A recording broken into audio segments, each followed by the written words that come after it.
We are, as a people, inherently and historically opposed to secret society, opposed to secret oaths, opposed to secret proceedings, secret proceedings. No official of my administration, whether his rank is high or low,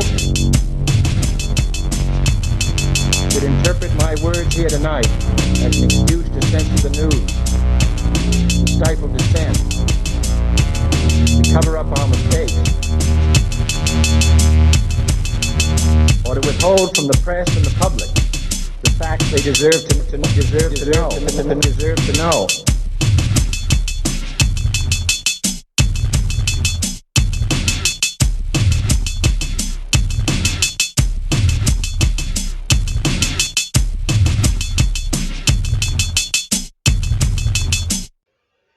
Welcome to Conspiracy Corner Podcast, everyone. This is Abe, your host. It is December 23rd, 4 a.m. I haven't put anything out for almost 2 weeks. Hasn't been completely 2 weeks, so that's pretty good. I don't know how long this intro will be. Honestly, I figured I'd just kind of tell you guys what I've been going through. Now, I've told you guys, if you guys are like longtime fans, I know I got a lot of new people on the YouTube channel because my old channel, it got up to almost like 300 subscribers, which was awesome. And then I got too many strikes, so I couldn't post on there. Kind of had to start back from square one when it comes to YouTube. Now, the audio listeners, I'm not sure. Like, I know I got a lot of Spotify listeners. I actually use Spotify. I listened to last podcast on the left through there, and I listened to this new one. Let me find the name of it, because it's actually, if you guys like conspiracy stuff, it's let me pull it up. Hang on, I don't want dead air. It's called the Occult Rejects. It's two ex-members of secret societies. I think one was Order of the Golden Dawn and another was Order OTO, Order Templis Orientis, or something like that. It was Crowley one, something like that. And basically the whole concept of the podcast is they're both sharing their experiences being in secret societies, getting out of secret societies, and then that was like the first 2 episodes, and then it looks like I've listened to like several episodes on BitChute, but it's hard to find stuff on BitChute. Like, yes, there's freedom on there, but it's kind of like a shitty platform. Like, it's hard to just find stuff in general, and it doesn't work very well. But I mean, it is what it is. It's all we're getting right now. YouTube sucks, you know. But if you find them on Spotify, you can listen to them, and yeah, you can rate stuff on Spotify. So if you guys, because I know a lot of my listeners are audio only on Spotify, please rate me, you know, like, preferably rate me as high as you can or want, because obviously I'm the creator, I'm saying that, you know, but please rate me, because that puts, whenever you rate us, it puts us like in like higher up on the algorithm and stuff. But yeah, so what I was saying though is anyone who's kept up with me, there we go. Sorry, I had to get my train of thought back. They know that I'm like an alcoholic, like that I'm in remission, you know. I live every day, day by day. I've actually been doing like a lot better than how I used to be. I used to be a freaking demon. Like 2 years ago, I was the devil. You know, like now I'll have like 1 or 2 beers here and there. But yeah, so I have been slipping down a path. And it's honestly, a lot of it is just COVID nonsense, man. This beer bug stuff. The stress from it. And I try to explain it to people and they're like, oh yeah, it's stressing me out too. And it's like, no, what's stressing you out is your belief in this beer bug and you're scared of the beer bug. What stresses me out is totalitarian government control, one world order, mark of the beast, and the point that this V word is literally killing people. And it's going to get to the point like the mark of the beast. I can't buy or sell or work without it. Like, that's what's stressing me out. Now that stressing me out has started to affect my marriage. Me and Sammy, like when I was drinking real heavy 2 years ago, like we would fight every other day. And it wouldn't just be like a little argument. It'd be like me drunk off my ass, smashing stuff, screaming at her. It got to the point, you know, I got evicted from my old apartment. You know, I got thrown in jail 3 times, had to go to rehab, you know. And then I got 6 months sober. Yeah, it's crazy. And I notice I'm not like to that point yet, but my thing is I feel like I need to nip it in the butt because like the other day, I don't know, I was on the phone with my mother-in-law and I was just feeling down. So the cops came. She, I guess, called the cops and had them do a welfare check on me. She thought I was suicidal. Now, her doing this was an act of love and an act of care. But I have anger issues too, so that caused me and Sammy to argue. It caused me to basically bug her the next day, like, because I tried to call her mom wouldn't pick up, and I ended up calling Sammy like a bunch of times because I was pissed as hell. And we live next to a cop, and the cop came up to where she works. It's a small town. And Sammy's like, go talk to him. And he came over and was like, hey, you can't be blowing up her phone at work. I know you're pissed. I don't know what's going on, but, you know, like, that's like harassment, and you're my neighbor, and I don't want to, you know, charge you for harassment. I'm like, all right, I get it. So that right there, like after that, you know, I came in, cooled down, cooled off, and I was like, man, I need fucking like therapy or something. Like, this is not good. I've had the cops show up at my house in the last 24 hours twice because of my temper, my anger, my paranoia. So I made an appointment, and then like 2 or 3 days later, I canceled it. I called out at work, and it was just me having a mental freak out. Called out at work. It was one day, and you know, I just blamed him that I just told him that I didn't feel good. You know. And then I called out again, and this time, like, just the stress, man, of just what's going on with life, and then I told Sammy, man, I was like, dude, if this whole like Agenda 21 and freaking this beer bug fake bullshit and all this one world takeover stuff was not going on, I said life would be perfect. I would be completely sober. I'd be stress free. I have a good job, you know. Life would be perfect. But I don't know. This time when I called in, I just pulled the car over. Sammy came and picked me up, and she brought me to the hospital, and I got checked into the Psych Ward. Now, dude, they draw so much blood for one thing, man. I hate needles, dude. And they drew blood on me like when I got there, and then the first day I woke up, they drew blood. They drew blood on me like 2 or 3 times. It's fucking annoying and it hurts, man. And I swear I know they're trying to be quick, but it takes for fucking ever. It feels like, you know, minutes. But that's probably all in my head. But so went to the psych ward. The psych ward is fucking horrible. There's no clocks. There's like one clock, and you got to walk up to the nurse's station every time you want to check it, you know, which is kind of annoying. I don't know if anyone's ever been to jail or like rehab, but they come into your room and check in on you like every hour or something like that, or every 15 minutes. So that's fucking annoying.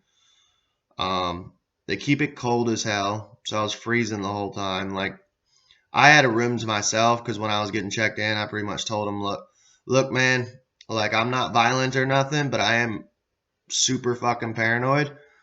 And I don't want you to be, if somebody's like trying to like shank me in my sleep, like, I will beat the fuck out of them.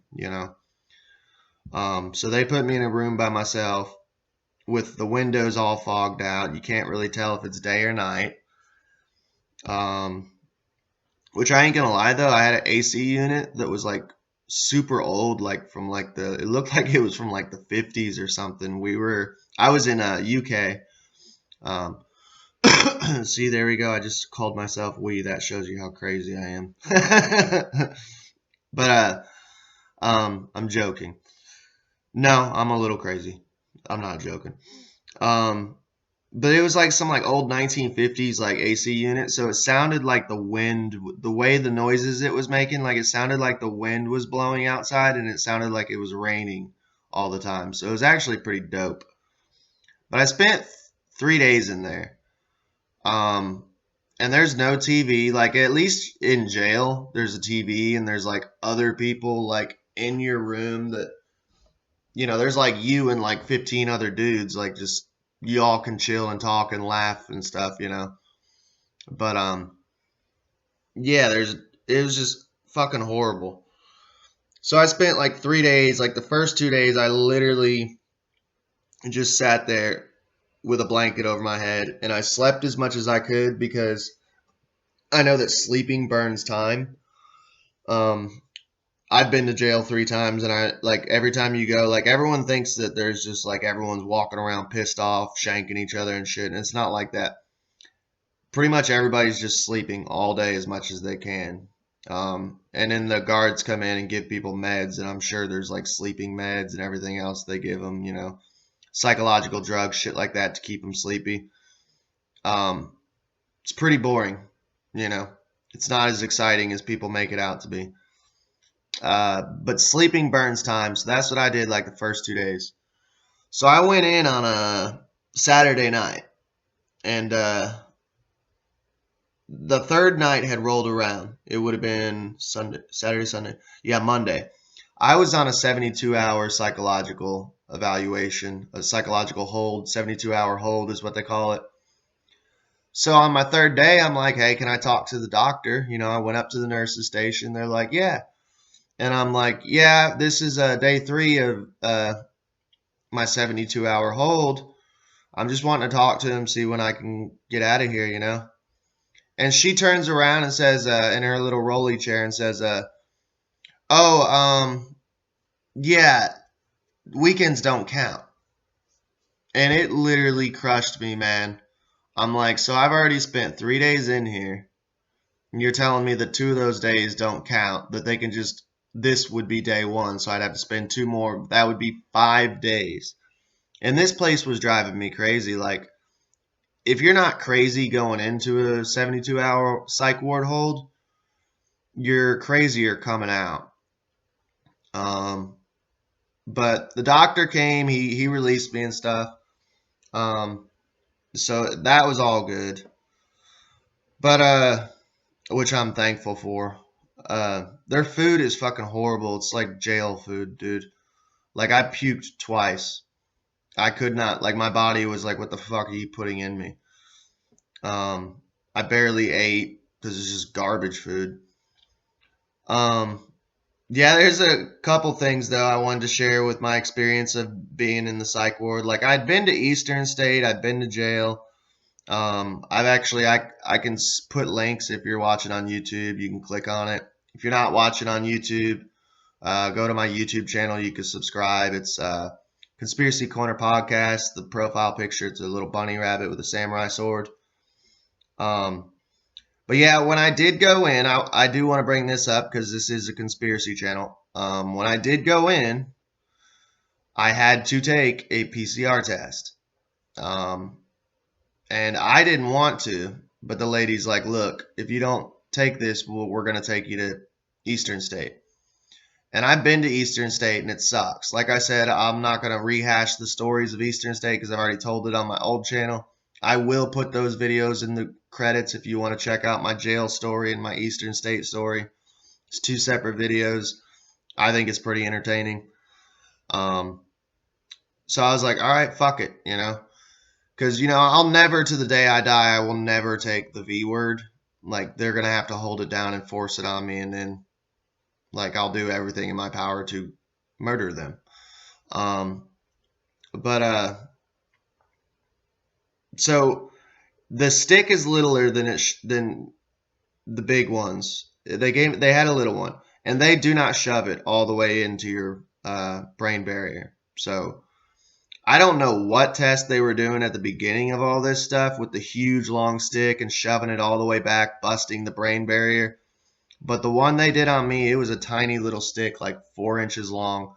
She barely put it in, just swabbed both sides real quick. It's not, you don't even feel it really. It's no pain.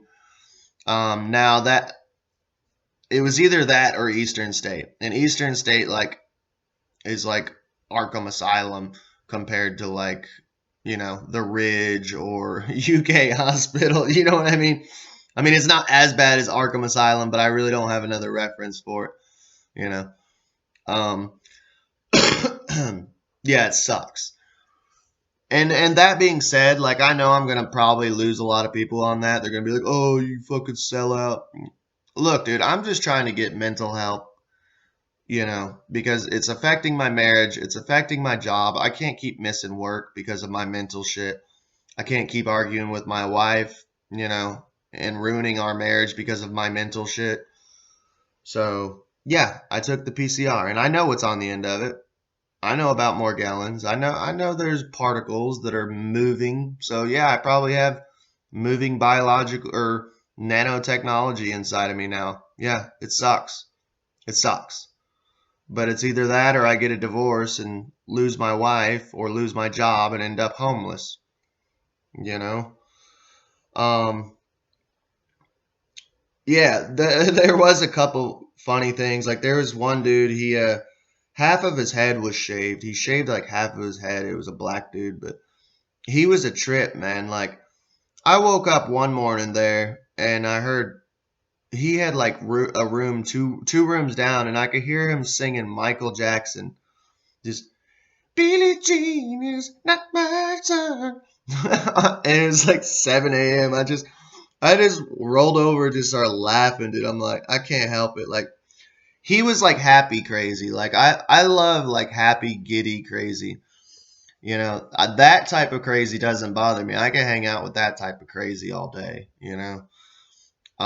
Every time I'd pass him in the hallway, he'd laugh at me and he'd point at me and go, your face, man, I can't help it. Something about it just makes me laugh, dude. And then there was this other dude who had like schizophrenia, is another black dude. And he was okay. He was just annoying. He was just, because he was schizophrenic, he couldn't help that, you know. I don't know if you guys ever been around a schizophrenic.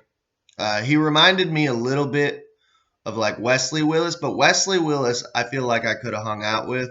If you don't know who that is, it's like a black artist. He did a he used to be in like a punk band, the Wesley Willis band or something like that. He had schizophrenia, but like the music was hilarious. It was like one of them was I beat Batman's ass.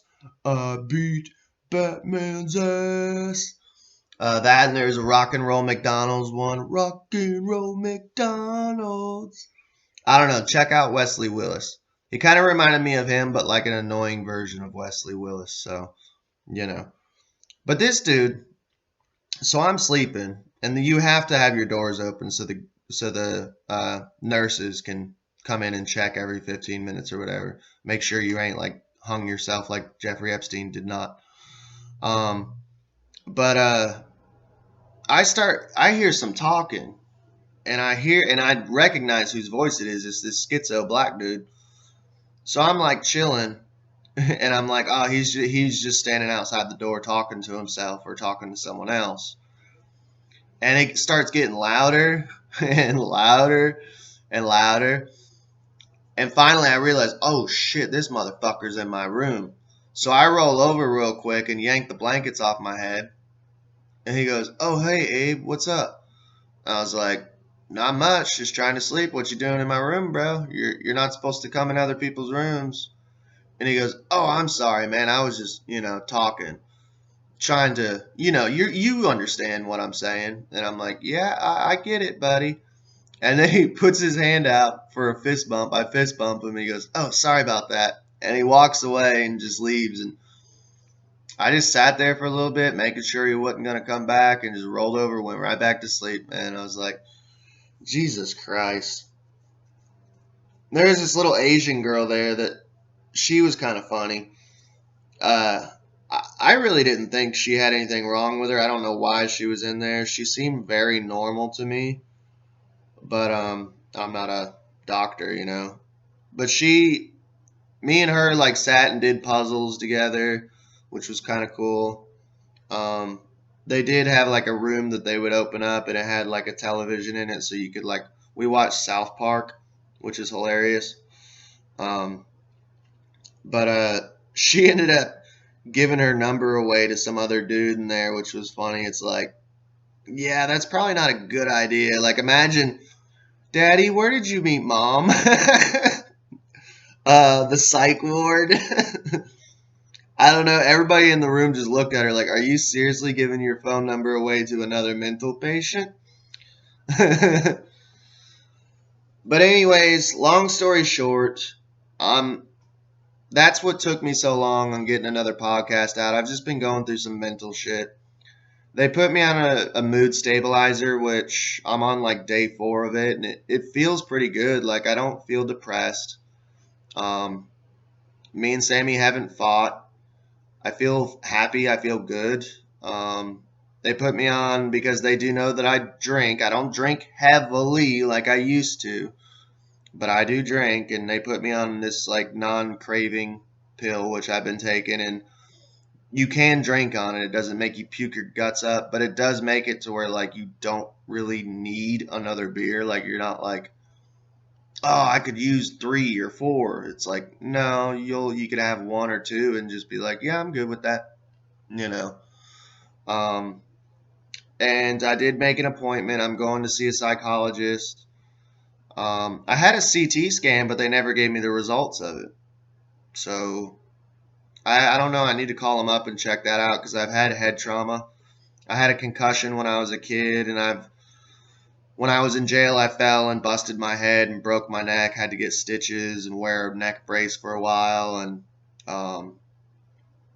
yeah. So I wanted to get my head checked out. My brother, who's a nurse, he's like, dude, you need to get a CT scan, and I did get it, but I never got the results. So I need to get those just to make sure everything's good. Because after I hit my head, I haven't felt completely right, if that makes any sense. I feel like something got knocked loose or something. I don't know. I just don't want to end up like Chris Benoit or something. But so yeah, I told him honestly. I said my family has been telling me for the past 15 years that I need to get on something medication wise. My wife's been telling me that. Everyone around me's been telling me that, and I'm very anti-pharma. I'm a conspiracy theorist, obviously, but look, if I don't get on something, I'm going to end up divorced. I'm going to end up homeless because I'm going to lose my job. I'm going to end up either dead or in a mental institution or in jail or prison. It's not looking good. So I want to nip it in the butt because I've been in some dark places. Like I said, if you guys have been longtime listeners, you guys know. But I just don't want to go back there. I want to nip it in the butt and get on something that's going to stabilize me and make me feel normal. I realize that life is hard and I'm going to have my ups and downs, but I don't need it to be super dramatic. Like, I think it's like manic depression, maybe bipolar personality disorder. I'm not sure. And I know honestly a lot of people are going to be like, oh, he's selling out the big pharma. whatever, dude. If you don't understand my situation after I've explained it, and if you haven't been a long time listener and know my past and where I was, honestly, where I was, I don't want to go back to that place. And for me to sit here and take this big step, this is a big step for me. Like, I've never been on any medication ever. So, yeah, I don't know. I think it's what I need to do to nip it in the butt before it becomes a dangerous situation to myself and other people. But yeah, that's about it for an update. We'll get on to a conspiracy before we go. We'll share we'll continue the show. I got some time. We'll get into a conspiracy. And sorry the update was so long, but I don't know if you guys listen to podcasts. I mean, my favorite thing about listening to podcasts is you learn about the person and you fall in love with them. And I don't mean romantically, but you fall in love with the podcaster on a personal level. Like, you get to know these people throughout the years from their stories, from their experiences. You feel like you know the person. So if you can't sit through this, then I don't know why you're listening to this podcast, you know. But we'll get on with the conspiracy and have some fun. I'm going to take a smoke break and I'll be right back. All right. So let's get on with what you came here for. Sorry that was such a long, honestly, update, but I figured it was entertaining. Just let you guys know what's been going on, why I haven't been posting like crazy. And like I said, in general, I go through spurts, man. I will post I put out 3 podcasts in 24 hours one time, and then didn't put out nothing for days. Like, I work too much. If I'm not working, it's like I'm hanging out doing something with my wife. If I'm not doing that, then I'm podcasting, you know? So yeah, I really don't have a set schedule. But this is something you might find interesting. Now, this kind of came across my desk from Call for an Uprising. I do like to give credit to any sort of channel that if I learn something new, I like to try to shout them out. Even though they don't like to shout me out whenever I share something with them. But that's cool. That's cool. The Satanic Temple's holiday display coming back to Illinois' Capitol and Rotunda. The Illinois State Capitol Rotunda will feature a controversial holiday art display from the Satanic Temple that will stand alongside other religious exhibits. This year's installment, the third for the organization, will feature the satanic figure Baphomet depicted as a baby to celebrate the holiday Sol Invictus, the state registry reported. Now, I don't know much about Sol Invictus. I might look into it, and that might be an episode. Hit me up in the comments if you guys want me to do an episode on that. I do have 2 episodes that some fans have been talking about. One of the people, it was an episode on Tartaria. I've already got that episode planned. It's just with so much stuff, breaking news with how crazy the world is, it's hard to do the fun stuff. Now, I do make sure I do like a fun episode. Oops, sorry, I just finished eating breakfast. I do try to make sure I do a fun episode every other episode, just to kind of give us a break. But it's hard to do fun episodes when there's so much crazy, what I feel is important stuff going on. But that, and there's a Dogman episode I'm going to put out that a fan requested. So, but yeah, I don't know much about Sol Invictus. So hit me up in the comments if you guys want me to do an episode strictly on Sol Invictus. We can delve into that rabbit hole. I feel like we should learn about it. The display was designed by Albuquerque horror artist Chris P. Andres. The Satanic Temple is less of a true religious group in the traditional sense than it is a social activist organization that is an outspoken supporter of women's reproductive rights and separation of church and state and several other social justice issues. I'm not a Satanist, but I do understand that the Satanic Temple, it's more of a political movement. I said this before, there's an awesome documentary that I think everyone should watch if you want to learn about true LaVeyan Satanism, not Luciferian, because there is a difference. LaVeyan Satanism, they're basically a political movement. They don't believe in God or the devil. And honestly, if you read their 9 tenets, they're not bad people. All they want is separation of church and state, and I totally get that. I don't think there should be any sort of religious things on courthouses or government buildings. I think that God and church and state should be separated, And the point that the Satanic Temple is making is that if you can put Jesus stuff up there, you should be allowed to put our stuff up there. And any other church can do this. A Buddhist, Buddhist temples, they could put stuff on capitals, Rastafari, Wiccans, whoever, whatever, dude. If they can put Jesus stuff up, they should be allowed to put everything else up. That's just my opinion. If you disagree, that's cool. Agree to disagree, I guess. That being said, I don't think there should be Civil War statues or rebel flags on capitals either. And people go, oh, you're trying to erase the past. No, I'm not. I didn't say destroy them. Move them to a museum. Me and Sammy, one of our favorite pastimes is we go to battlefields here in Kentucky. We go to Civil War battlefields. We've went to Perryville Battlefield, Fort Boonesboro. There's a bunch, dude. We have been to like 4 or 5 different Civil War battlefields. Like, that's one of our pastimes. It's fucking awesome. But yeah, that's where those type of things belong, is museums and historical sites, not on the Capitol. Sorry. According to the organization's website, Sol Invictus is a celebration of being unconquered by superstition and consistent in the pursuit of sharing knowledge, becoming illuminated, essentially, and has its origins to the cult of Sol in pre-Christian Rome. So Sol would be sun worship. I know that. Like Sol, Oman, Solomon, Sol, and Moon. This year's tradition marks a greater urgency in the Baphomet's message of harmony and reconciliation. Satanic Temple Director of Campaign Operations Aaron Hellion said in a statement. That's hilarious, Hellion. And it's not spelled like Hellion, it's spelled Helian. I don't know if that's on purpose or just, that is hilarious though. Aaron Hellion. I wish my last name was Hellion. That sounds dope. Said in a statement obtained by the State Journal Register.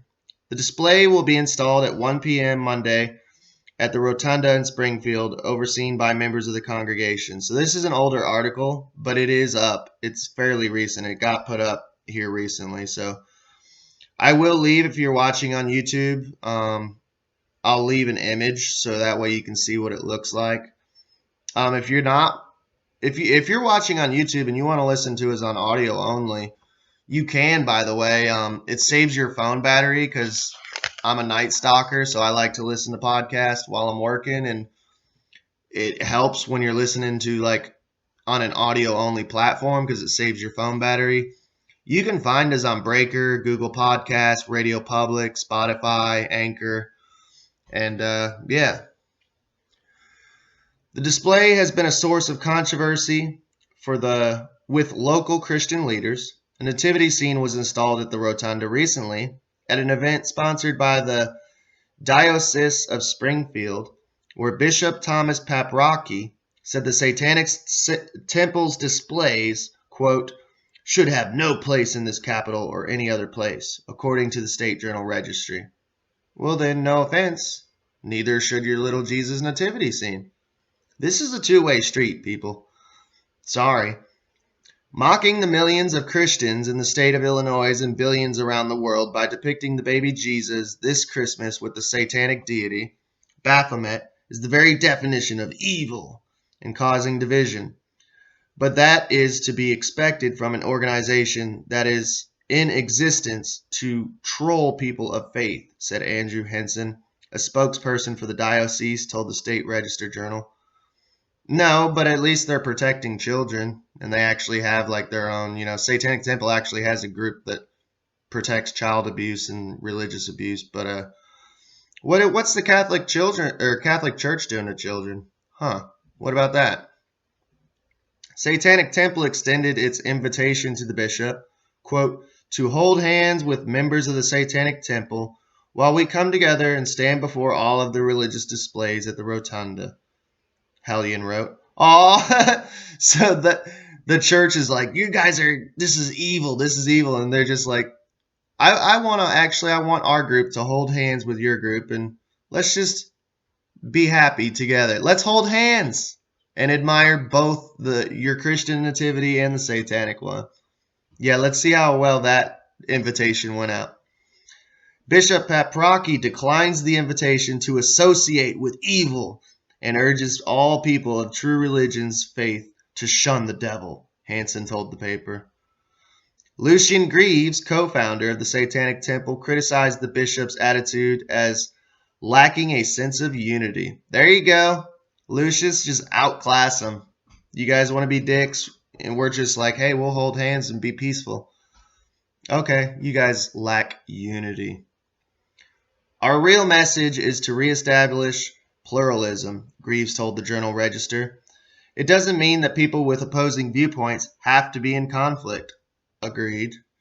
The Satanic Temple's first holiday installation at the Rotunda was in 2018, followed by another installation in 2019 called The Knowledge is the Greatest Gift, which featured the forearm of the biblical Eve beside an apple of a snake. But yeah, I'll show you the image. Check it out if you're just listening audio only. You can find it. It's a new little baby Baphomet swaddled in a little Satanic Nativity. So I thought it was interesting. Kind of gets into conspiracy and Satanism and the occult, and I don't know. It's news. So I hope y'all enjoyed. That's it for today, and I'll be out and I'll be back in the game, podcast, and I feel pretty good on these mood stabilizers. I feel good. So I see me putting out more podcasts, shooting them out back to back and shit like that. So y'all stay tuned. Please like, share, and subscribe, and have a good day. We are, as a people, inherently and historically opposed to secret society, opposed to secret oaths, opposed to secret proceedings. No official of my administration, whether his rank is high or low, should interpret my words here tonight as an excuse to censor the news, to stifle dissent, to cover up our mistakes, or to withhold from the press and the public the facts they deserve to know.